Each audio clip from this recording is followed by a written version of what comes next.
কিছু আশা করি, সব আশা আমাদের পূরণ হয় নাকি? না না, সব আশা আমাদের পূরণ হয় না।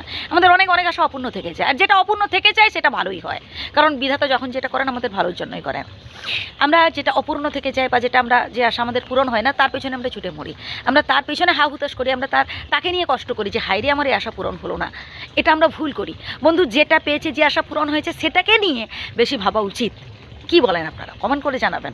একটা কথা শুনুন বন্ধু, বিধাতা আমাদের জন্য যখন যেটা করেন ভালোর জন্যই করেন। যদি আমাদের জীবনে দুঃখ থেকে থাকে, যদি আমাদের জীবনে কষ্ট লেগে থাকে, আমি বলবো এটা আমাদের জন্য ভালো।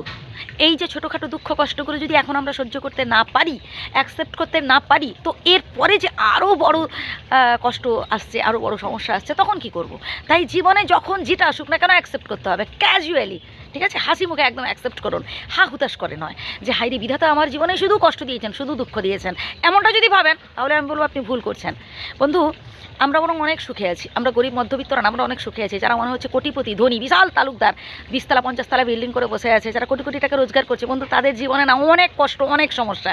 তাদের রাতে ঘুম হয় না দেখবেন, তাদের উচ্চাকাঙ্ক্ষা, তাদের আরও কারি কারি টাকা উপার্জন, মানে তাদের টেনশানে তাদের ঘুম হয় না। বন্ধু আমরা তো বলবো আমরা অনেক ভালোতে আছি। আমরা যে দিন আনি দিন খাই, আমরা খেটে খাওয়া মানুষ, আমরা অনেক ভালোতে আছি। আবার দেখবেন আমাদের মধ্যে অনেকেই খুব টেনশন করেন, ইস যদি আমরা 10 তলা বিল্ডিং করতে পারতাম, যদি আমার প্রচুর টাকা হতো। বন্ধু একটা কথা বলছি শুনুন, যদি কম্পেয়ার করতে হয় না, তুলনা করুন তাদের সাথে যারা আপনার থেকে কষ্টে আছে, তাহলেই বুঝতে পারবেন। বেশি দূরে নয়, ওই কাছাকাছি রেল স্টেশনে যান না, তাহলেই দেখতে পাবেন কত মানুষ না খেয়ে আছে, কত মানুষের আশ্রয় নেই, তাহলেই বুঝতে পারবেন। ছিঁড়া বস্ত্র পড়ে আছে, বুঝলেন, আতপেটা খেয়ে আছে, ভিক্ষা করে খাচ্ছে, তাহলেই বুঝতে পারবেন। আমরা তো বরং অনেক ভালোতে আছি, দুবেলা দুমুঠো পেট ভরে তো খেতে পাচ্ছি, এতেই খুশি থাকুন। বিধাতা যতটুকুন দিয়েছেন তাতেই বস আমাদের খুশি থাকতে হবে, তাতেই আমাদের বিন্দাস থাকতে হবে, তাহলেই আমরা এই জীবন যুদ্ধে জিততে পারবো এবং সুখী হতে পারবো। আর একটা কথা বলছি শুনুন, সে আপনি লক্ষ লক্ষ কোটি কোটি টাকা রোজগার করেও আপনার সংসারের অভাব দূর করতে পারবেন না, যদি না আপনার মনে শান্তি থাকে। তাই মনে শান্তি ধরে রাখার চেষ্টা করুন। পরিবারের মধ্যে ঝুট ঝামেলা হবে, অশান্তি হবে, কিন্তু নিজেদের মধ্যে যেন দূরত্ব তৈরি না হয়। নিজেদের মধ্যে কোনো রকম সমস্যা হলে বসে মিটিয়ে ফেলার চেষ্টা করুন। প্রত্যেক স্বামী স্ত্রীর মধ্যে খুঁটিনাটি লেগেই থাকবে, ঝগড়াঝাটি লেগেই থাকবে, তো সেটাকে নিয়ে ইগো ফিল করার কী আছে, সেটাকে নিয়ে বাড়াবাড়ি করার কী আছে? ঝগড়া হয়েছে মীমাংসা করে নেবেন, নিজেরা বসে ব্যাস, ঠিক আছে।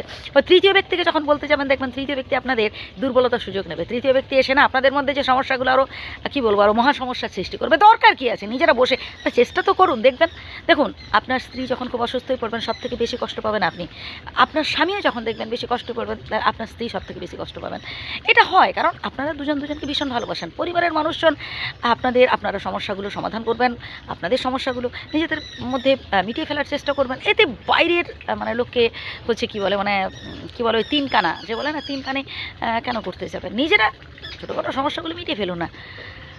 আরেকটা কথা জাস্ট বলবো হচ্ছে অল্প সন্তুষ্ট হওয়ার চেষ্টা করুন। অন্য কারোর সাথে নিজেদের তুলনা করবেন না, তুলনা করুন তাদের সাথে যারা জীবনে হচ্ছে সফল হয়েছে, তাদের সাথে যে আমিও যদি হতে পারতাম। এইভাবে নিজেদের মোটিভেট করুন, এইভাবে নিজেদের ইন্সপায়ার করুন।